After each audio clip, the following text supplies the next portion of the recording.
Hello students, let's read this question. A buffer solution is used in preparation of potash alum, the removal of phosphate ions, increasing in the pH of the solution, and precipitation of chromium hydroxide from chromium chloride. Okay, so let's understand the key concept of this question. जो question है, it is related to buffer solution. So we need to understand what is buffer solution first, right?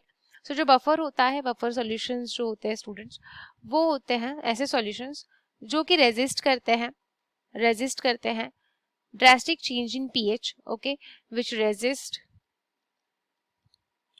Drastic change in pH,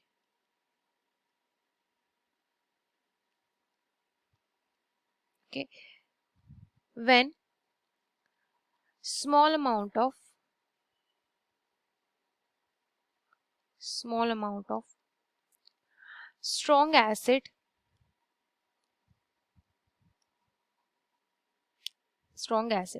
or a base, strong base, okay, or even water is added to the solution. Okay तो ये basically solution क्या करेगा, आपके pH change को resist करेगा, ठीक है, जो ड्रास्टिक चेंज नहीं होने देगा due to addition of strong acid और बेस और वाटर. ओके, तो सबसे पहला ऑप्शन हमारा है प्रिपरेशन ऑफ पोटैश एलम. तो जो फर्स्ट ऑप्शन है जिसमें पोटैश एलम के बारे में बोला हुआ है, तो पोटैश एलम एक डबल सॉल्ट होता है स्टूडेंट्स.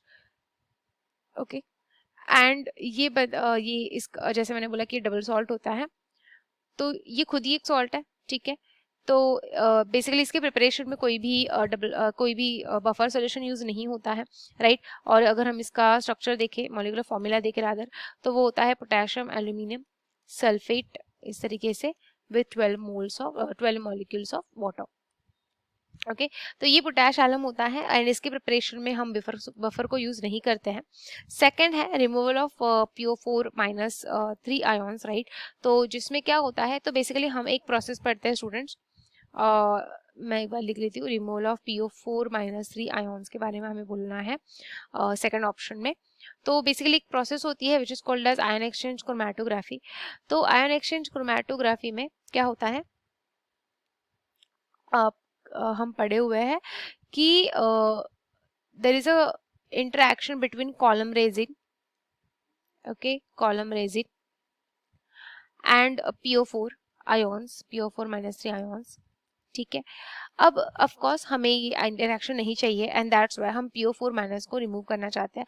तो इनको रिमूव करने के लिए हम बफर सॉल्यूशंस का यूज करते हैं. अब डेफिनेटली बफर सॉल्यूशन का यूज इसलिए भी किया जा रहा है यहाँ पर कि ड्यूरिंग द रिमूवल हम किसी भी तरीके से कोई भी पीएच में ड्रास्टिक चेंज ना आए, जिसकी वजह से हम जो कॉलम रेजिन में क्रोमैटोग्राफी कर रहे हैं उसकी रीडिंग में हमें कोई इफेक्ट ना आए. That's why we use the buffer to remove this potassium basically, और phosphate, not potassium, phosphate ions, okay, from the column resin, right. So B जो है इस वाले प्रोसेस में एक्चुअली बफर सॉल्यूशन हमारा यूज होता है and that's why B is the correct answer for this particular question. दो ऑप्शंस दिए हुए हैं, तो सी में लिखा हुआ है increasing the pH value of a solution.